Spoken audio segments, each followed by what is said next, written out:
കർത്താവായ യേശു ക്രിസ്തുവിൻ്റെ വിലയേറിയ നാമത്തിൽ പ്രിയ ശ്രോതാവേ, ഇസ്രൂഷിലേക്ക് ഞാൻ ഹാർദവമായിട്ട് താങ്കളെ സ്വാഗതം ചെയ്യുന്നു.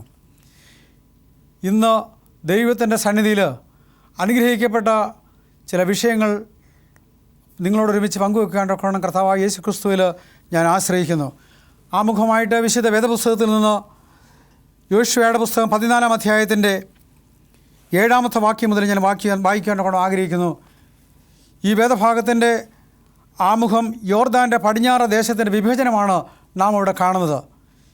ദൈവത്തിൻ്റെ ദാസനായിരിക്കുന്ന മോശയും അഹരോനും കനാൻ നാട്ടിൽ പ്രവേശിക്കുന്നതിന് 11 ദിവസം ബാക്കി നിൽക്കെ ദൈവത്തിൻ്റെ ജനത്തിൽ നിന്ന് 12 ഗോത്രത്തലവന്മാരെ തിരഞ്ഞെടുത്ത് അവരെ കനാൻ ദേശം ഒറ്റുനോക്കുവാനൊക്കെ വിടുന്നതായിട്ട് നാം കാണുന്നുണ്ട്. അവർ കനാൻ ദേശം ഒറ്റുനോക്കി അവർ മടങ്ങി വന്ന് നല്ലൊരു റിപ്പോർട്ട് കൊടുക്കുവാനൊക്കെ ദൈവത്തിൽ അവരെ ആശ്രയിച്ചു. അവർ മടങ്ങി വന്ന് മോശയോടും അഹരോനോടും കൂടി വന്ന ജനത്തോടും കൂടെ പറയുകയാണ്, ഞങ്ങൾ ഒറ്റുനോക്കുവാൻ പോയ ദേശം അത് നമുക്ക് കീഴടക്കുവാനൊക്കെ സാധിക്കത്തില്ല. അത്രമാത്രം ഭയങ്കരമായിരിക്കുന്ന അല്ലെങ്കിൽ അനാഖ്യ മല്ലന്മാരെ കൊണ്ട് നിറഞ്ഞിരിക്കുന്ന വലിയൊരു സ്ഥലമാണ്. നാം അവരുമായിട്ട് താരതമ്യം ചെയ്ത് നോക്കുമ്പോൾ ഇസ്രായേൽ ജനമായിരിക്കും നാം അവരുടെ മുമ്പിൽ വെട്ടുക്കിളിയെപ്പോലെ മാത്രമാണ് തോന്നുന്നത്. അത്രമാത്രം ആചാര ബാഹുക്കളാണ്. അവരെ കീഴടക്കുവാനൊക്കെ നമുക്ക് അസാധ്യമാണെന്ന് പറഞ്ഞു. അങ്ങനെ ജനം ഒരുമിച്ച് മോശയ്ക്കും അഹരോനും എതിരായിട്ട് നിന്ന് കല്ലുകളെ എടുത്തുകൊണ്ട് മോശയും അഹരോനെ ഉപദ്രവിക്കാനൊക്കെ ശ്രമിക്കുന്നതായിട്ട് ആ വേദഭാഗത്തിൻ്റെ മുകൾ ഭാഗങ്ങളൊക്കെയും വായിക്കുമ്പോൾ നമുക്ക് ദർശിക്കാനൊക്കെ കഴിയും. പക്ഷേ ആ സമയത്ത് ദൈവത്തിൻ്റെ ദാസന്മാരെ ധൈര്യപ്പെടുത്തുവാൻ, നേതാക്കന്മാരെ ധൈര്യപ്പെടുത്തുവാൻ കാലേബ് എന്ന് പറഞ്ഞിരിക്കുന്ന ദൈവത്തിൻ്റെ ദാസൻ പറയുകയാണ്, അല്ലയോ നേതാക്കന്മാരെ, നാം ഒരു കാര്യം മനസ്സിലാക്കണം, ആ ദേശത്തുള്ള അനാഖ്യ മല്ലന്മാർ വലുതാണ്. പക്ഷേ ഞാൻ ദൈവത്തിൻ്റെ വചനത്തിൽ ഞാൻ പൂർണ്ണമായിട്ട് വിശ്വസിക്കുന്നു. നമുക്ക് വേദഭാഗം ഒന്ന് വായിക്കാം. യോശുവയുടെ പുസ്തകം 14-ാം അധ്യായത്തിൻ്റെ 7-ാമത്തെ വാക്യം.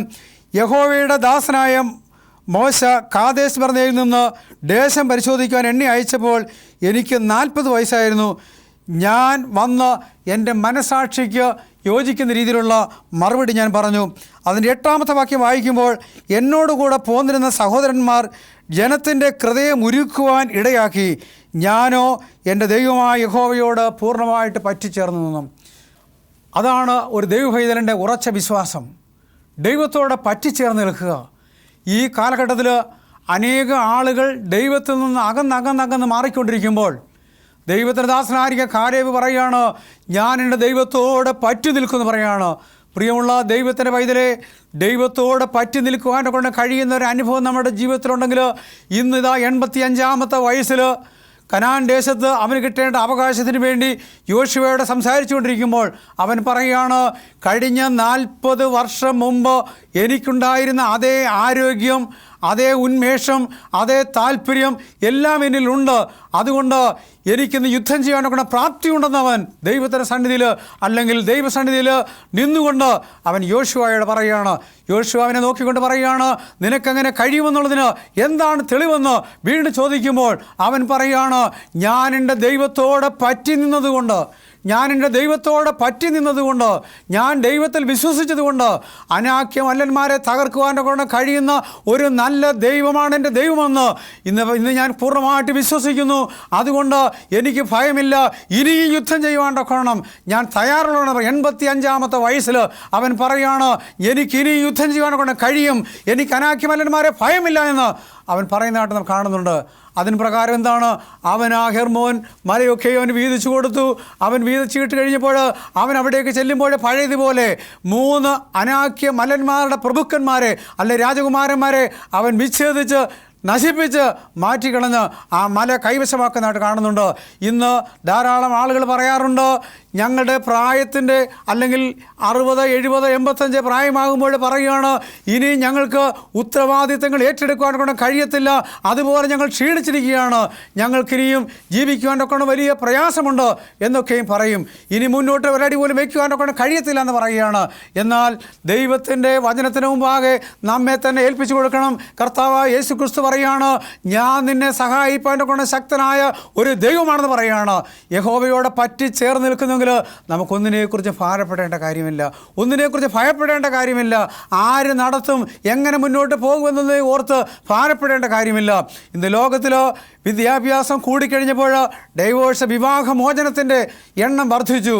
അതുപോലെ തന്നെ സമ്പത്ത് വർദ്ധിച്ചപ്പോൾ വൃദ്ധസദനത്തിൻ്റെ എണ്ണം കൂടി. അനേക ആളുകൾ തങ്ങളുടെ മാതാപിതാക്കന്മാരെ നോക്കുവാനൊക്കെ കഴിയാത്ത അവസ്ഥയിൽ ഏതെങ്കിലും വൃദ്ധസദനത്തിൽ കൊണ്ടുപോയി ആക്കിയതിനു ശേഷം അവർക്ക് ആവശ്യമായ പണം കൊടുത്തുകൊണ്ട് അവരുടെ മരണത്തിൻ്റെ സമയത്ത് നല്ലൊരു പെട്ടിയും നല്ലൊരു ഗായക സംഘത്തെയും മറ്റ് കാര്യങ്ങളൊക്കെ ക്രമീകരിച്ച് വളരെ മനോഹരമായ രീതിയിൽ ശവമടക്കം നടത്തുന്നുണ്ട്. എന്നാൽ ഈ അടുത്ത സമയത്ത് ഞാൻ ചില വൃദ്ധന്മാരായിരിക്കുന്ന മാതാപിതാക്കന്മാരെ സമീപിച്ചു. അവരോടൊക്കെ സംസാരിച്ചപ്പോൾ അവർ പറയുകയാണ്, ഞങ്ങളുടെ മക്കൾ നിരന്തരമായിട്ട് പണം ധാരാളമായിട്ട് അയച്ചു തരുന്നുണ്ട്. അവർ ഞങ്ങളുടെ എല്ലാ കാര്യങ്ങൾക്ക് വേണ്ടി പണം വൃദ്ധസദനത്തിൽ ഏൽപ്പിച്ചിട്ടുണ്ട്. പക്ഷേ പ്രിയപ്പെട്ട പാസ്റ്ററെ, എനിക്കതിനേക്കാൾ കൂടുതൽ ഏറ്റവും ആവശ്യമായിരിക്കുന്നത്, ഞങ്ങൾ ആഗ്രഹിക്കുന്നത്, അവൻ അല്ലെങ്കിൽ എൻ്റെ മകനോ മകളോ അവൻ ചെറുപ്രായത്തിൽ അവനെ ഞാൻ എൻ്റെ കൈയുടെ വെള്ളയിൽ കൊണ്ടു നടന്ന് അവനെ താലോലിച്ച് ഓമനിച്ച് അവന് ആഹാരം കൊടുത്തു. പ്രിയപ്പെട്ട മാതാവ് പറയുകയാണ്, അവനെ ഞാൻ 9 മാസം എൻ്റെ ഉദരത്തിൽ ചുമന്നു, 10 മാസത്തിന് ശേഷം ഞാൻ അവനെ പ്രസവിച്ചു. എന്നാൽ ആ കാലഘട്ടത്തിൽ ഞാൻ അനുഭവിച്ച വേദന, പ്രയാസങ്ങൾ, വിഷമങ്ങൾ ഇതൊക്കെ പറഞ്ഞറിയിക്കാണ്ടൊക്കെ അസാധ്യമാണ്. ആ സാഹചര്യത്തിൽ എനിക്കൊന്ന് തിരിഞ്ഞു കിടക്കുന്നതിനോ ഒന്നും മറ്റൊരു വിധത്തിൽ കിടക്കുന്നതിനോ ഒന്നും സാധ്യമല്ലായിരുന്നു. എങ്കിലും ഞാൻ എൻ്റെ കുഞ്ഞിനൊരു നല്ല ജന്മം കൊടുക്കുവാണ്ടൊക്കെ അതൊക്കെ സഹിച്ചു. മാത്രമല്ല, അവൻ ജനിച്ച് പുറത്ത് വന്നതിന് ശേഷം ഞാൻ എന്തുമാത്രം ഈ ത്യാഗം അനുഭവിച്ചു. അവൻ്റെ വളർച്ചയ്ക്കായിട്ട് എല്ലാ കാര്യങ്ങളും ഞാൻ ചെയ്തു. രാത്രിയുടെ യാമങ്ങളിൽ നല്ല ഉറക്കത്തിൽ എൻ്റെ കുഞ്ഞ് നിലവിളിക്കുമ്പോൾ ഞാൻ എഴുന്നേറ്റ് നിന്ന് അവനെ ശുശ്രൂഷിക്കും. അവൻ്റെ അഴുക്കായ വസ്ത്രങ്ങളൊക്കെ മാറി അവനെ നല്ലതാക്കി തീർക്കും. ഉറങ്ങുവാൻ്റെ കൊണ്ട് കഴിയത്തില്ല. അവൻ നടക്കപ്രായത്തിലേക്ക് വന്നപ്പോൾ ആ സമയങ്ങളിലും ഞാൻ അവനെ സൂക്ഷിച്ച് പരിപാലിച്ചു. ഇതൊക്കെയാണ് ഞാൻ ചെയ്തത്. അതിലെനിക്കൊരു ഉദ്ദേശമുണ്ടായിരുന്നു. ഇന്ന് നമ്മുടെ നാട്ടിൻപുറത്ത് ഒരു തേങ്ങയുടെ വിത്ത് കൊണ്ട്, ഒരു തേങ്ങ കൊണ്ട് നമ്മൾ മണ്ണിൽ കുഴിച്ചിട്ട് കഴിഞ്ഞ് അതിന് വെള്ളമൊഴിച്ച് തടമെടുത്ത് വളമൊക്കെ ഇട്ട് കഴിഞ്ഞ് നമുക്കൊരു ലക്ഷ്യമുണ്ട്. ഓരോ ദിവസം വളർന്നു വരുമ്പോഴും അത് വളർന്ന് വലുതായി വരുമ്പോൾ എനിക്കതിൽ നിന്ന് ഒരു കരിക്കിട്ട് കുടിച്ച് സന്തോഷിക്കാമെന്ന് ആഗ്രഹിക്കും. ഒരു കർഷകൻ്റെ ആഗ്രഹമാണത്. ഇതുപോലെ ഒരു പൈതലെ ഒരു പെൺകുഞ്ഞിനെയോ ഒരു ആൺകുഞ്ഞിനെയോ ഒരു മാതാവോ പിതാവോ വളർത്തിക്കൊണ്ട് വരുമ്പോൾ അവർക്കൊരു ലക്ഷ്യമുണ്ട്. എൻ്റെ ഈ കുഞ്ഞ് വളർന്ന് വലുതായി വരും. അവനെ ചെറുപ്പകാലങ്ങളിൽ ഞാൻ എങ്ങനെയാണ് സംരക്ഷിച്ചത്, അതുപോലെ എൻ്റെ വാർദ്ധക്യത്തിൽ, എൻ്റെ ക്ഷീണാവസ്ഥയിൽ അവൻ എനിക്ക് അനുഗ്രഹമായി തീരുമെന്ന് ഒരു പ്രിയപ്പെട്ട മാതാവിൻ്റെ പ്രതീക്ഷയാണ്. ഈ പ്രതീക്ഷയ്ക്ക് ഘടകവിരുദ്ധമായിട്ട് വിവാഹിതരായി കഴിയുമ്പോൾ അവർ ചെയ്യുന്നതാണ്, അവർ കുടുംബത്തിൽ നിന്ന് മാറി തനിച്ച് മറ്റ് വാടക വീടുകളിലൊക്കെ പോയി താമസിച്ച് സ്വന്തമായ ശൈലിയിൽ ജീവിതങ്ങളൊക്കെ ക്രമീകരിച്ച് മുന്നോട്ട് പോവുകയാണ്. ഈ പ്രിയപ്പെട്ട മാതാവിനെയും പിതാവിനെയും നോക്കുവാൻ്റെ കൂടെ കൊണ്ട് താമസിക്കാൻ്റെ അനേക ആളുകൾ വിസമ്മതിക്കുന്നുണ്ട്. വിദേശത്തായിരിക്കുന്നവരൊക്കെയും വർഷത്തിലോ മാസത്തിലോ ഒരിക്കൽ 2 ദിവസം 3 ദിവസം അവരോട് കൂടെ താമസിച്ച ശേഷം അവർ മടങ്ങിപ്പോകും. പിന്നെ ഈ വാർദ്ധക്യത്തിലായിരിക്കുന്ന ഈ പ്രിയപ്പെട്ട പിതാവിന് മാതാവിന് ദുഃഖത്തിൻ്റെ അനുഭവമാണ്. അനേക ആത്മീയ ഗോളത്തിൽ ശക്തമായിട്ട് നിൽക്കുന്ന അനേക ആളുകളുടെ ജീവിതത്തിൽ പോലും ഇത് കണ്ടുവരുന്ന കാര്യമാണ്. എന്നാൽ യഹോവയായിരിക്കും ദൈവം അതല്ല ആഗ്രഹിക്കുന്നത്. ദൈവത്തിൻ്റെ കൽപ്പനയെ പറയുന്ന പോലെ നിൻ്റെ മാതാപിതാക്കന്മാരെ, നിൻ്റെ അപ്പനെയും അമ്മയെ ബഹുമാനിക്കുക, നിനക്ക് ദീർഘായുസ്സുണ്ടാകുവാൻ. ഇതെത്രമാത്രം നാം പാലിക്കുന്നുണ്ട്. ഇന്ന് നമ്മൾ ഏത് സ്ഥാനത്താണ് നിൽക്കുന്നത് എന്ന് നാം ചിന്തിക്കുന്നെങ്കിൽ നമ്മുടെ ജീവിതത്തിന് ഏറ്റവും അനുഗ്രഹവും സന്തോഷകരമായിരിക്കും. ഇന്ന് ഈ കാലേബിനെ സംബന്ധിച്ച് അവൻ്റെ വാർദ്ധക്യ ദശയിൽ ദൈവത്തിനൊരു ശക്തി, ഊർജ്ജം അവൻ സംഘടിപ്പിച്ചിരിക്കുകയാണ്. അനേക ആളുകൾ പറയുന്നുണ്ട്, വാർദ്ധക്യത്തിൽ ഞാൻ ആയിക്കഴിഞ്ഞു, ഇനി എനിക്ക് എങ്ങനെയെങ്കിലും മരിച്ചാൽ മതി, എനിക്ക് മുന്നോട്ട് ജീവിക്കാൻ്റെ താല്പര്യമില്ല, എന്നെ നോക്കുവാൻ്റെ ആരുമില്ല, ഞാൻ മറ്റുള്ളവർക്ക് ഒരു ഭാരമായിട്ട് മാറിയിരിക്കുന്നുവെന്ന് അനേക വാർദ്ധക്യത്തിലായിരിക്കുന്ന മാതാപിതാക്കന്മാർ പറയുന്നുണ്ട്. എന്നാൽ ദൈവത്തിൽ ആശ്രയിക്കുന്ന, ദൈവത്തിൽ പൂർണ്ണമായിട്ട് വിശ്വസിച്ച് തങ്ങളുടെ ജീവിതത്തെ ദൈവത്തിൻ്റെ കരങ്ങളിൽ ഏൽപ്പിച്ച ദൈവത്തിൻ്റെ പൈതലെ, നീ എത്രമാത്രം വാർദ്ധക്യ ദശയിലായിരുന്നാൽ തന്നെയും യഹോവയായിരിക്കും ദൈവം പറയുന്നു, ഞാൻ നിന്നെ ശക്തീകരിക്കുന്ന ദൈവമാണ്, ഞാൻ നിന്നെ താങ്ങുന്ന ദൈവമാണ്, നരയ്ക്കുവോളം ഞാൻ നിന്നെ ചുമക്കുന്ന ദൈവമാണെന്ന് ദൈവത്തിൻ്റെ വചനം നമ്മോട് പറയുന്നു. ആശ്വാസത്തിൻ്റെ വാക്കുകളാണ്, ആശ്വാസത്തിൻ്റെ സമാധാനത്തിൻ്റെ സന്തോഷത്തിൻ്റെ വാക്കുകളാണ്. കർത്താവായ യേശു ക്രിസ്തു ലോകത്തിലേക്ക് വേഗം വരുവാനൊക്കെ പോകുന്നുണ്ട്. കർത്താവിൻ്റെ ദൈവത്തിൻ്റെ മാറ്റമില്ലാത്ത വചനം ലോകത്തിൻ്റെ വിവിധ സ്ഥാനങ്ങളിൽ വായുവിനേക്കാൾ അതിവേഗതയിൽ സഞ്ചരിച്ചു കൊണ്ടിരിക്കുകയാണ്. ഭൂലോകത്തിൻ്റെ എല്ലാ മുക്കിനും മൂലയിലും ദൈവത്തിൻ്റെ വചനം ഇന്ന് പ്രസംഗിച്ചുകൊണ്ടിരിക്കുകയാണ്. ഇതൊക്കെയും വിളിച്ചു പറയുന്ന ഒരു കാര്യം, ഞാനിതാ വേഗം വരുന്നു, അവനവൻ്റെ പ്രവൃത്തിക്ക് തക്കവണ്ണം കൊടുക്കുവാൻ്റെ കൂലിയുമായിട്ട് ഞാൻ വരുന്നുവെന്ന് ദൈവം നമ്മോട് വളരെ വളരെ ശക്തമായിട്ട് നമ്മോട് പറയുന്നുണ്ട്. ഗലാത്യരുടെ ലേഖനത്തിൽ അതുപോലെ തന്നെ ലേഖനങ്ങളിലൊക്കെയും അനേക സ്ഥാനങ്ങളിൽ ഇതിനെക്കുറിച്ച് ശക്തമായിട്ട് വിളിച്ചു പറയുന്നുണ്ട്. ഗോലിയാത്ത് നയിക്കുന്ന മല്ലനായിരിക്കുന്ന ഗോലിയാത്തിനെക്കുറിച്ച് വിശുദ്ധ വേദപുസ്തക പ്രകാരം പറയുന്നു. 1 ശമൂവേലിൻ്റെ പുസ്തകം 5-ാം അധ്യായത്തിന് 17-ാമത്തെ വാക്യം നാം വായിക്കുമ്പോൾ ഇപ്രകാരം വായിക്കുന്നു: ദാവീദ് ഫെലിസ്ത്യനോട് പറഞ്ഞു, നീ വാളും കുന്തവും വേലുമായി എനിക്കെതിരെ വരുന്നു. ഞാനോ നീ നിന്ദിച്ചിട്ടുള്ള ഇസ്രായേൽ നിരകളുടെ ദൈവമായിരിക്കുന്ന ഇസ്രായേൽ നിരകളുടെ ദൈവമായ സൈന്യങ്ങളുടെ യഹോവയുടെ നാമത്തിൽ നിനക്കെതിരെ ഞാൻ വരുന്നു. അവൻ പറയുകയാണ്, ഫെലിസ്ത്യനായിരിക്കുന്ന മല്ലൻ ദീർഘമായിരിക്കുന്ന ദിവസങ്ങളിൽ ഇസ്രായേൽ പാളയത്തിലേക്ക് ഇറങ്ങി വന്നുകൊണ്ട് ദൈവത്തിൻ്റെ ജനത്തെ വെല്ലുവിളിക്കുകയാണ്. നിങ്ങളിൽ എന്നെപ്പോലെ ശക്തന്മാരായിരിക്കുന്ന ആരെങ്കിലും ഉണ്ടെങ്കിൽ കടന്നു വന്ന് ഒറ്റയ്ക്ക് എന്നോട് യുദ്ധം ചെയ്യാനൊക്കെ പറയുകയാണ്. ഇത് കേട്ടുകൊണ്ട് അനേക സമയങ്ങളിൽ ഇസ്രായേലിൻ്റെ ആദ്യത്തെ രാജാവായിരിക്കുന്ന ശൗല് പോലും ഭയന്ന് ഇസ്രായേൽ പാളയത്തിനകത്ത് നിരാശ വ്യാപിച്ച് ദുഃഖത്തിനും വേദനയിലും പ്രയാസത്തിലുമായിരിക്കുകയാണ്. എങ്ങനെയാണ് നമുക്കിവരെ ജയിക്കാനൊക്കെ കഴിയുന്നത്?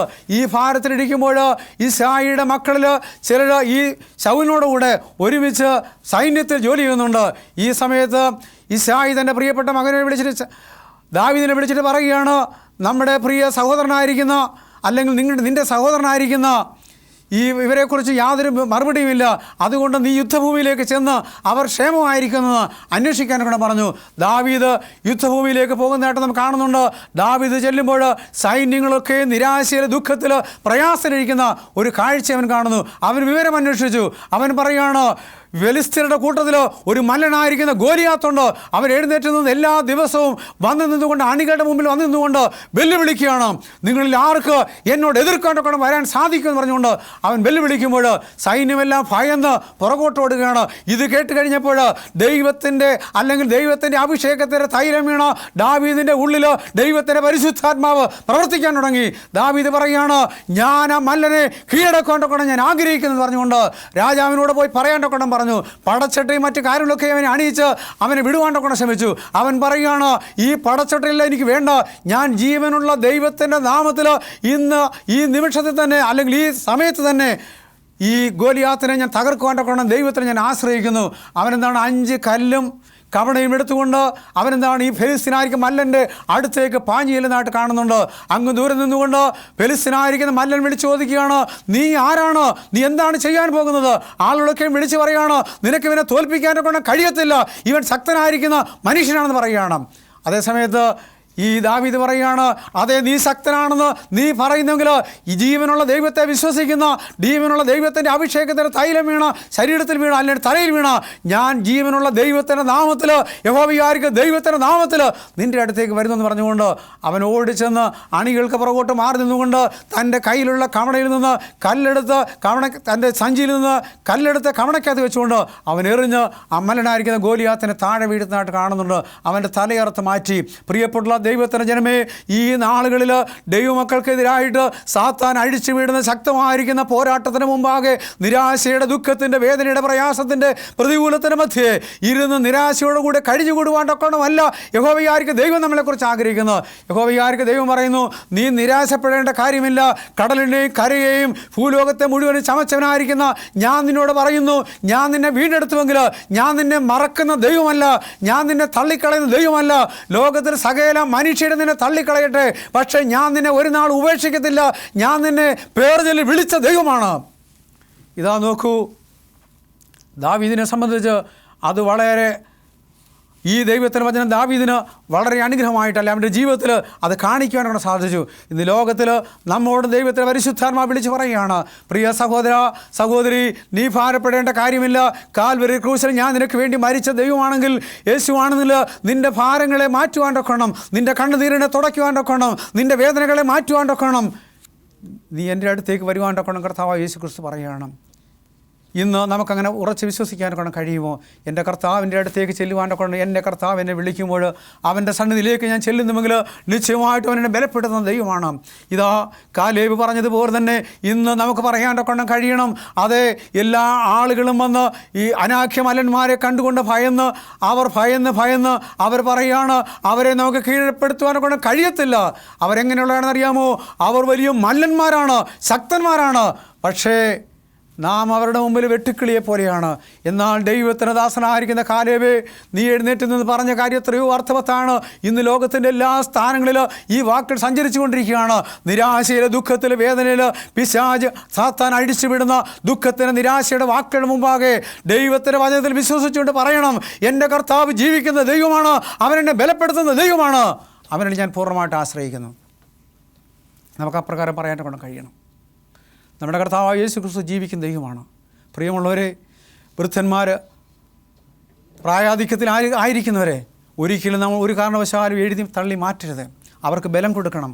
പ്രായമായവർ വിചാരിക്കണം, എൻ്റെ കർത്താവായ യേശു ക്രിസ്തു എന്നോട് കൂടെ ഉണ്ട്, ഞാനതുകൊണ്ട് ബലവാനാണ്, ഞാൻ ശക്തനാണ്, എന്നെ അവസാനത്തോളം നടത്തുവാനൊക്കെയാണ് എൻ്റെ കർത്താവ് എന്നെ വിളിച്ച് വേർതിരിച്ചത്. ഇത് പറയാണ്ടൊക്കെ അവർക്ക് കഴിയണം. ഞാനൊരു അനുഭവ കഥ നിങ്ങളുടെ മുമ്പ് പറയാണ്ടൊക്കെ ഞാൻ ആഗ്രഹിക്കുന്നു. ഒരു ഗ്രാമത്തിൽ ഒരു പാവപ്പെട്ട അധ്യാപകനുണ്ടായിരുന്നു. അദ്ദേഹത്തിനൊരു മകൻ മാത്രമേ ജനിച്ചുള്ളൂ. ആ മകനെ നല്ല രീതിയിൽ പഠിപ്പിക്കണമെന്ന് അദ്ദേഹം വളരെ ആഗ്രഹിച്ചു. അങ്ങനെ ആഗ്രഹിച്ച് ആ മകന് ചെറുപ്പം മുതൽ നല്ല വിദ്യാഭ്യാസം കൊടുത്ത് നല്ല ഇംഗ്ലീഷ് മീഡിയം സ്കൂളിൽ വിട്ട് അവനെ പഠിപ്പിച്ചു. അങ്ങനെ പഠിച്ചുകൊണ്ട് വരുന്ന സമയങ്ങളിൽ അവന് കോളേജിൽ പോകാണ്ടൊക്കെ അവസരം ലഭിച്ചു. അവനെ കോളേജിലേക്ക് വിട്ടു. ഈ അധ്യാപകന് ഇവൻ്റെ ഫീസും കാര്യങ്ങളൊക്കെ കൊടുക്കുവാണ്ടൊക്കെ കഴിയാത്ത വല്ലാത്തൊരവസ്ഥ വന്നു കഴിഞ്ഞപ്പോൾ അദ്ദേഹം പറയുകയാണ്, എൻ്റെ ശിഷ്ടമുള്ള ആയുസ്സും ആരോഗ്യവും എൻ്റെ മകൻ്റെ നല്ല നീ കൊണ്ടുപോകാണ്ടൊക്കെ ഞാൻ ധാരാളമായിട്ട് ജോലി ചെയ്യുമെന്ന് അദ്ദേഹം തീരുമാനിക്കുകയുണ്ടായി. അങ്ങനെ ചെയ്തതാണ്. രാവിലെ സ്കൂളിൽ പോകുന്നതിന് മുമ്പായിട്ട് ഈ പ്രിയപ്പെട്ട അധ്യാപകൻ എന്ത് ചെയ്യുന്നറിയാമോ, അദ്ദേഹം തൻ്റെ പറമ്പിൽ ചെന്ന് ഭംഗിയായിട്ട് പണി ചെയ്യും. അതിനുശേഷമാണ് സ്കൂളിലേക്ക് പോകും. സ്കൂളിൽ ചെന്നതിന് ശേഷം മടങ്ങി വരുമ്പോഴും അദ്ദേഹം പണി ചെയ്യും. എന്നാൽ ഇതിനിടയ്ക്ക് നല്ല ആഹാരം കഴിക്കുന്നതിനോ വിശ്രമിക്കുന്നതിനോ ഒന്നും സമയം കിട്ടില്ല. ഈ മകനെ പഠിപ്പിച്ച് വലുതാക്കി അവന് നല്ല ജോലി ലഭിച്ചു. അവൻ നല്ലൊരു എഞ്ചിനീയറായിട്ട് മാറി. അതിനുശേഷമായിട്ട് അവന് നല്ലൊരു വിവാഹം നടത്തിക്കൊടുത്ത് അവൻ്റെ ഭവനത്തിലായിരിക്കുകയാണ്. അങ്ങനെ ഇരിക്കുമ്പോൾ ഈ സമയത്തിൻ്റെ ഇടയ്ക്ക് പ്രിയപ്പെട്ട ഈ മാതാവ് മരിച്ചു പോകാണ്ടൊക്കെ ഇടയായിത്തീർന്നു. പ്രിയപ്പെട്ട പിതാവ് മാത്രമായി. അദ്ദേഹമെങ്കിലും മകൻ്റെ സന്തോഷത്തിലും അവൻ്റെ ഉയർച്ചയിലൊക്കെ സന്തോഷിച്ചുകൊണ്ടിരുന്നു. ദിവസങ്ങളും മാസങ്ങളും കടന്നുപോയി. ആ പ്രിയപ്പെട്ട മകന് ഒരു കുഞ്ഞിനെ ലഭിച്ചു. ആ കുഞ്ഞിനെ കണ്ടപ്പോൾ ഈ പിതാവിന് വലിയ സന്തോഷമായി. എൻ്റെ മകന് ഒരു കുഞ്ഞിനെ ലഭിച്ചല്ലോ എന്ന് പറഞ്ഞുകൊണ്ട് അതിനെ താലോലിക്കാണ്ടൊക്കെ അദ്ദേഹം വളരെ ആഗ്രഹിച്ചു. എന്നാൽ അദ്ദേഹത്തിൻ്റെ കഠിന അധ്വാനത്തിൻ്റെ ഫലമായിട്ട് അദ്ദേഹം ഒരു ക്ഷയരോഗിയായിട്ട് കാലക്രമേണ മാറുകയുണ്ടായി. അദ്ദേഹം പറയുകയാണ്, ഞാൻ ക്ഷീണിതനാണ്. അദ്ദേഹം ചുമച്ച് രക്തം തുപ്പാനൊക്കെ തുടങ്ങി. ഒരു ദിവസം ഈ പ്രിയപ്പെട്ട മരുമകൾ വന്ന് ഈ കാഴ്ച കണ്ടതിന് ശേഷം കൊച്ചു മകനെ വിളിച്ചിട്ട് പറയുകയാണ്, മോനെ നീ ഇനി അപ്പച്ചൻ്റെ അടുത്തേക്ക് പോകരുത്, അപ്പച്ചന് വല്ലാത്തൊരു പകർച്ചവ്യാധി പറഞ്ഞിരിക്കുകയാണ്, അതുകൊണ്ട് നീ അപ്പച്ചൻ്റെ അടുത്തേക്ക് പോകരുതെന്ന് പറഞ്ഞു. അങ്ങനെ അവനെ വിലക്കി. പക്ഷേ ഈ മകന് അപ്പച്ചനെ കാണാതിരിക്കാൻ വയ്യ. അപ്പച്ചനും അതുപോലെ തന്നെ ഈ മകനെ കാണാതിരിക്കാൻ വയ്യാത്ത അവസ്ഥയായി. ദിവസങ്ങൾ അങ്ങനെ കഴിഞ്ഞുകൂടി. പല സന്ദർഭങ്ങളിലും ഈ മാതാവ് ഈ മകനെ അതിനുവേണ്ടി അടിക്കുകയൊക്കെയും ചെയ്തു. ദിവസങ്ങൾ കഴിഞ്ഞു. എന്നാൽ ഈ പ്രിയപ്പെട്ട മരുമകൾ എന്ത് ചെയ്യുന്നറിയാമോ, അവർ അപ്പച്ചന് കൊടുക്കുവാണ്ടൊക്കെ പ്രത്യേക ഒരു പാത്രമുണ്ടാക്കി, അദ്ദേഹത്തിന് കിടക്കുവാണ്ടൊക്കെ പ്രത്യേക ഒരു ബെഡ്ഷീറ്റ് ഉണ്ടാക്കി, പ്രത്യേക കട്ടിലൊക്കെ ക്രമീകരിച്ച് വീടിനോട് ചേർന്ന് മറ്റൊരു സ്ഥലത്ത് ചില ക്രമീകരണങ്ങളൊക്കെ ചെയ്തു. അങ്ങനെ ഇരിക്കുന്ന സമയത്ത് എന്താണ് സംഭവിച്ചത്? ഈ പ്രിയപ്പെട്ട പിതാവ് മരണമടയാണ്ടൊക്കെ കാരണമായി. ആളുകളൊക്കെ ഒരുമിച്ച് കൂടി. ഞാൻ നേരത്തെ പറഞ്ഞതുപോലെ തന്നെ മരിച്ചു കഴിയുമ്പോൾ വലിയ ആർഭാടകരമായ രീതിയിൽ അടക്കുക എന്നുള്ളത് കേരളത്തിൻ്റെ ഒരു പ്രത്യേകതയാണ്. മറ്റ് രാജ്യങ്ങളെ അപേക്ഷിച്ച് ഇതുപോലെ വലിയ ഗായക സംഘത്തൊക്കെയും വിളിച്ചു. ഒരുപാട് ആളുകൾ വന്നു, പാസ്റ്റർമാർ വന്നു, അനേക ആളുകൾ വന്ന് അനുഗ്രഹിക്കപ്പെട്ട ശുശ്രൂഷ കൊടുത്ത് അപ്പച്ചനെ അടക്കാണ്ട് ശ്രമിച്ചിരിക്കുകയാണ്. ഈ സമയത്ത് 4 വയസ്സുകാരനായിരിക്കുന്ന മകനെ കാണുന്നില്ല. അന്വേഷിച്ചപ്പോൾ കാണുന്ന കാഴ്ച എവിടെയാണ്? അടുത്ത അപ്പച്ചന് വേണ്ടി ഉണ്ടാക്കിയിരിക്കുന്ന ആ ചെറ്റക്കുടലിനകത്തേക്ക് ഈ മകൻ ചെന്ന് അവിടെയുള്ള അപ്പച്ചൻ ഉപയോഗിച്ച പാത്രവും വടിയും അവൻ എടുത്തുകൊണ്ടുവന്ന് തൻ്റെ ബെഡ്റൂമിൽ കൊണ്ടുവന്ന് കട്ടിലിനടിയിൽ കൊണ്ട് വയ്ക്കുകയാണ്. ആളുകൾ ചോദിച്ചു, മോനെ നീ എന്താണ് ഈ കാണിക്കുന്നത് ചോദിച്ചു. അവൻ പറയുകയാണ്, ശരിയാണ്, ഞാൻ കാണിക്കുന്നത് എന്താണെന്ന് ചോദിച്ചു കഴിഞ്ഞാൽ, എൻ്റെ പപ്പ മരിക്കുമ്പോൾ എൻ്റെ പപ്പായെ അടക്കുവാനൊക്കെ ഞാൻ ആഗ്രഹിക്കുന്നു. എൻ്റെ പപ്പ അടക്കപ്പെടുമ്പോൾ ആ അടക്കപ്പെടുന്നതിന് മുമ്പായിട്ട് നല്ലൊരു അനുഭവത്തിലേക്ക് പപ്പ വരുമ്പോൾ, പപ്പ ഇതുപോലെ രോഗത്തിൻ്റെ അവസ്ഥയിലായി കഴിയുമ്പോൾ പപ്പായ്ക്ക് വേണ്ടി ഞാൻ ഈ പാത്രങ്ങൾ കരുതി വയ്ക്കുകയാണെന്ന് പറഞ്ഞു. പ്രിയമുള്ള ദൈവത്തിൻ്റെ പൈതലെ, നാം ചെയ്യുന്ന ഓരോ കാര്യങ്ങളും നമ്മുടെ കുഞ്ഞുങ്ങൾ വീക്ഷിച്ചു കൊണ്ടിരിക്കുകയാണ്. ഈ കാലഘട്ടത്തിൽ വൃദ്ധന്മാരോട് നമ്മൾ എങ്ങനെയാണ് ഇടപെടുന്നത്? അവരെ സ്നേഹിക്കണം. അവരുടെ കൈകാലുകൾ ക്ഷീണിച്ചു കഴിഞ്ഞാൽ അവരുടെ അടുത്ത് ചെന്ന് തടവിക്കൊടുക്കുവാനും അവരെ ആശ്വസിപ്പിക്കാനും കഴിയണം. ഓർമ്മ നഷ്ടപ്പെട്ട് കഴിയുമ്പോൾ, അല്ലെങ്കിൽ പ്രായത്തിൻ്റെ ആധിക്യം കൊണ്ട് അവരുടെ ഓർമ്മയൊക്കെ നഷ്ടപ്പെട്ട് കഴിയുമ്പോൾ അവർക്ക് പലപ്പോഴും മലമൂത്ര വിസർജനം മറ്റു കാര്യങ്ങളൊക്കെ ചെയ്യുവാണ്ടൊക്കണം അവർ മറന്നു പോകും. അവരെ അതിന് ഉപദ്രവിക്കാതെ, അവരെ വേദനിപ്പിക്കാതെ അവരെ സഹായിക്കാൻ കഴിയുന്നെങ്കിൽ അത് ഏറ്റവും നല്ല കാര്യമാണ്. ഇവിടെ കാലേബിനെ സംബന്ധിച്ച് കാലേബിൻ്റെ വിശ്വാസ വിശ്വാസം അവൻ്റെ ഏറ്റവും വലിയ ആഗ്രഹം ഇതായിരുന്നു. അവൻ പറയുകയാണ്, ഞാൻ എൻ്റെ ദൈവത്തിൽ വിശ്വസിക്കുന്നു, ഞാൻ യഹോവയിൽ പറ്റിച്ചേർന്നുകൊണ്ട് എനിക്കിതൊന്നൊരു പ്രശ്നമല്ല എന്ന് പറയുകയാണ്. വാർദ്ധക്യത്തിലിരിക്കുന്ന പ്രിയപ്പെട്ട മാതാവേ, പിതാവേ, നിങ്ങൾ എന്നെ ശ്രമിക്കുന്നുവെങ്കിൽ ഒരു കാര്യം മനസ്സിലാക്കണം. വാർദ്ധക്യ ദശയിൽ നമുക്ക് ആരോഗ്യം തരുവാണ്ടൊക്കണം നമ്മുടെ കർത്താവിന് കഴിയും. നമ്മുടെ കർത്താവിന് അസാധ്യമായിട്ട് ഒന്നുമില്ല എന്ന് ദൈവം നമ്മോട് പറയുന്നു. അതുകൊണ്ട് ദാവീദ് ഫെലിസ്ത്യനോട് പറഞ്ഞു, നീ വാളും കുന്തും വേലുമായി എനിക്കെതിരെ വരുന്നു, ഞാൻ ജീവനുള്ള ദൈവത്തിൻ്റെ നാമത്തിൽ നിനക്കെതിരെ വരുന്നു. അനാഖ്യമലന്മാരെ നോക്കിക്കൊണ്ട് പറയുവാൻ കഴിയണം, നീ എത്രമാത്രം ശക്തനായിരുന്നാലും ഞാൻ നിന്നെ ഭയപ്പെടുന്നതല്ല, യഹോവയായിരിക്കും ദൈവം എന്നോട് കൂടെയുണ്ട്. വിശ്വസിച്ചുകൊണ്ട് ദൈവത്തിൻ്റെ സന്നിധിയിൽ ശക്തന്മാരായിട്ട് നിൽക്കുവാൻ കൊണ്ട് കഴിയുമെങ്കിൽ അത് നമ്മുടെ ജീവിതത്തിന് അനുഗ്രഹമാണ്. ദൈവത്തിൻ്റെ മാറ്റമില്ലാത്ത വചനം എക്കാലത്തും ഇന്ന് നമുക്ക് ഉപേക്ഷിക്കാൻ കഴിയാത്ത ഒരു നിധിയായിട്ട് നമ്മുടെ കരങ്ങളിലുണ്ട്. നമുക്ക് വായിക്കാം. വിശുദ്ധ വേദപുസ്തകത്തിൽ യെശയ്യാ പ്രവചനം 46-ാം അധ്യായത്തിൻ്റെ 4-ാമത്തെ വാക്യം ഇപ്രകാരം വായിക്കുന്നു, നിങ്ങളുടെ വാർദ്ധക്യത്തിലും ഞാൻ അനന്യൻ തന്നെ. ദൈവത്തിൻ്റെ വചനം നമ്മോട് പറയുകയാണ്, നിങ്ങളുടെ വാർദ്ധക്യത്തിലും ഞാൻ അനന്യൻ തന്നെ.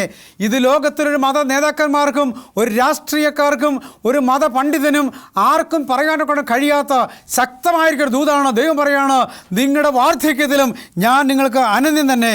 പിന്നീട് തുടർന്ന് വായിക്കുന്നു, നിങ്ങൾ നരയ്ക്കുവോളം ഞാൻ നിങ്ങളെ ചുമക്കുന്ന ദൈവമാണ്. പ്രിയമുള്ള ദൈവത്തിൻ്റെ പൈതലെ, നരയ്ക്കുവോളം നമ്മളെ ചുമക്കുവാനൊക്കെ കഴിയുന്ന ഒരു ദൈവമുണ്ട്. ലോകത്തിൻ്റെ മനുഷ്യനെന്നാണ് നിങ്ങൾ നരച്ചു കഴിയുമ്പോൾ, വാർദ്ധക്യത്തിലായി കഴിയുമ്പോൾ, നിങ്ങളെക്കൊണ്ട് മറ്റ് വൃദ്ധസദനങ്ങളിൽ കൊണ്ടുവന്ന് തള്ളിക്കളയുമ്പോൾ ദൈവം പറയുന്നു, ഞാൻ നിങ്ങളെ നരയ്ക്കുവോളം ചുമക്കുന്ന ദൈവമാണെന്ന് ദൈവത്തിൻ്റെ വചനം നമ്മോട് പറയുന്നു. തുറന്നു കാണുന്നതാണ്, ഞാൻ നിങ്ങളെ ചുമക്കും. ദൈവം പറയുകയാണ്, ഞാൻ നിങ്ങളെ ചുമക്കും. പിന്നീടാണ്, ഞാൻ സൃഷ്ടിച്ചു, ഞാൻ വഹിക്കുകയും ഞാൻ ചുമക്കുകയും വിടുവിക്കുകയും ചെയ്യും. ഈ ദൈവം എത്രമാത്രം നല്ലവനാണ്, ഈ ദൈവം എത്രമാത്രം ശക്തനാണ്. ദാവീദിനെ സംബന്ധിച്ച്, ദാവീദേ, നിൻ്റെ ജീവിതത്തിൻ്റെ വേദനയുടെ പ്രയാസങ്ങളുടെ മധ്യേ ഗോലിയാത്തിനെ നോക്കിക്കൊണ്ട് നീ പറയുകയാണ്, എൻ്റെ ജീവനുള്ള ദൈവത്തിൻ്റെ നാമത്തിൽ ഞാൻ അവൻ്റെ അടുത്തേക്ക് ചെല്ലുമെന്ന് പറയുകയാണ്. ഗോലിയാത്തവനെ നോക്കിക്കൊണ്ട്, നീ ഒരു നായയെപ്പോലെ എൻ്റെ അടുത്തേക്ക് ഒരു വടിയുമായിട്ട് വരുന്നുമെന്ന് ചോദിച്ചപ്പോൾ അവൻ ദാവീദ് വിളിച്ചു പറയുകയാണ്, അങ്ങനെയല്ല, യഹോവയായിരിക്കുന്ന ജീവനുള്ള ദൈവത്തിൻ്റെ നാമത്തിൽ ഞാൻ നിൻ്റെ അടുത്തേക്ക് വരികയാണ്. ഇന്ന് നമ്മെ സംബന്ധിച്ച് പറയാൻ കഴിയണം, പ്രതികൂലങ്ങൾ അടുത്ത് വരട്ടെ, പ്രയാസങ്ങൾ വരട്ടെ, പ്രശ്നങ്ങൾ വരട്ടെ, അതിനൊക്കെ കാണുമ്പോൾ നാം പറയണം, എൻ്റെ യേശുവിൻ്റെ നാമത്തിലാണ് ഞാൻ നിൽക്കുന്നത്, ജീവനുള്ള ദൈവത്തിൻ്റെ നാമത്തിലാണ് ഞാൻ നിൽക്കുന്നത്. എന്നെ വിളിച്ചവൻ ശക്തനായിരിക്കും ദൈവമാണ്, അവൻ എന്നെ അവസാനത്തോളം നടത്തുന്ന ദൈവമാണ്. ലോകത്തിൻ്റെ ഒരു ശക്തിക്കും എന്നെ അതിൽ നിന്ന് വേർപിടിക്കാനൊക്കെ കഴിയത്തില്ല. ഞാൻ ജീവിക്കുന്ന ദൈവത്തിൻ്റെ ഭാഗമാണ്. എന്താണ്? എൻ്റെ ദൈവം എന്നെ വിളിച്ച് വേർതിരിച്ചു. പ്രിയപ്പെട്ട സഹോദരി സഹോദരന്മാരെ, ഇന്ന് പകൽക്കാലം നിങ്ങളെയും കർത്താവായ യേശു ക്രിസ്തു ഇതുപോലെ വിളിക്കുകയാണ്. ദാവീദിനെ സംബന്ധിച്ച്, ദാവീദ് തൻ്റെ ജീവിതത്തിൻ്റെ അനുഭവത്തിൽ അവൻ പറയുകയാണ്, സാത്താൻ തൻ്റെ മുമ്പിൽ നിൽക്കുമ്പോൾ അവൻ ദൈവസന്നിധിയിൽ വിശ്വസിച്ചുകൊണ്ട് പറയുകയാണ്, സാത്താനെ, നിനക്കെന്നെ ഒന്നും ചെയ്യുവാനൊക്കെ കഴിയത്തില്ല, എന്നെ ദൈവം അഭിഷേകം ചെയ്തതാണ്. ഇന്ന് നമുക്ക് പറയാൻ കഴിയണം, ഞാൻ എൻ്റെ ദൈവത്തിൻ്റെ സന്നിധിയിൽ, യഹോവയായിരിക്കും ദൈവത്തിൽ ഞാൻ ആശ്രയിക്കുന്നു. എൻ്റെ കർത്താവിനെ നടത്തുന്ന ദൈവമാണ്, അവൻ എന്നെ അവസാനത്തോളം നടത്തും, അവൻ എന്നെ വിടുവിക്കുന്ന ദൈവമാണ്, അവൻ എന്നെ ഉപേക്ഷിക്കത്തില്ല, അവൻ എന്നെ സഹായിക്കുന്ന, ലോകത്തിൽ എനിക്ക് ആരുമില്ലെങ്കിലും എന്നെ സഹായിക്കുന്ന ഒരു ദൈവം ജീവിക്കുന്നതിനായി ഞാൻ ദൈവത്തെ സ്തുതിക്കുന്നു. എൻ്റെ കർത്താവ് അതിവേഗം വരും, എൻ്റെ കർത്താവിൻ്റെ വരവ് അതിശീഘ്രഗതിയിൽ സംഭവിക്കും. എൻ്റെ ദൈവത്തിൻ്റെ സന്നിധിയിൽ ഞാൻ കാണുവാനൊക്കെ ആഗ്രഹിക്കുന്നു. പ്രിയപ്പെട്ട ശ്രോതാവേ, നീ ലോകത്തിൻ്റെ ഏത് മുക്കിൽ ഏത് സ്ഥാനത്താണോ യേശു ക്രിസ്തുവിലേക്ക് നീ ഇന്ന് ഈ സമയത്ത് യേശു ക്രിസ്തുവിലേക്ക് നിൻ്റെ മനസ്സ് ഉയർത്തുവാനൊക്കെ കഴിയുന്നുവെങ്കിൽ നീ ആയിരിക്കുന്നിരുന്നുകൊണ്ട് പറയണം, പിശാചിൻ്റെ കണികളിൽ ഞാൻ അകപ്പെടുകയില്ല എന്ന് പറഞ്ഞുകൊണ്ട് പ്രാർത്ഥിക്കാൻ കഴിയുമോ? നമുക്ക് പ്രാർത്ഥിക്കാം. സ്നേഹവാനായ ദൈവമേ, ലോകത്തിൻ്റെ പാപത്തിൻ്റെ പടുകുഴിയിൽ കിടക്കുന്ന പാവപ്പെട്ടവരായിരിക്കും ഞങ്ങളുടെ പ്രിയപ്പെട്ട സഹോദരന്മാർക്ക് വേണ്ടി പ്രാർത്ഥിക്കുന്നു. അവരെ ദൈവത്തിലേക്ക് മടക്കിക്കൊണ്ട് വരണമേ. അവർ ദൈവസന്നിധിയിൽ ബലപ്പെടുവാൻ സഹായിക്കണമേ. വാർദ്ധക്യത്തിലിരിക്കുന്നവരെ കർത്താവ് സഹായിക്കണം. കർത്താവേ, നീ ഞങ്ങളുടെ പ്രാർത്ഥന കേട്ടതിനായിട്ട് നന്ദിയോടെ സ്തോത്രം. പിതാവിൻ്റെ പുത്രൻ്റെയും പരിശുദ്ധാത്മാവിൻ്റെ നാമത്തിൽ ഈ ശ്രോതാക്കളുടെ അനുഗ്രഹിച്ച് പ്രാർത്ഥിക്കുന്നു. യേശു ക്രിസ്തുവിന്റെ നാമത്തിൽ തന്നെ. ആമേൻ.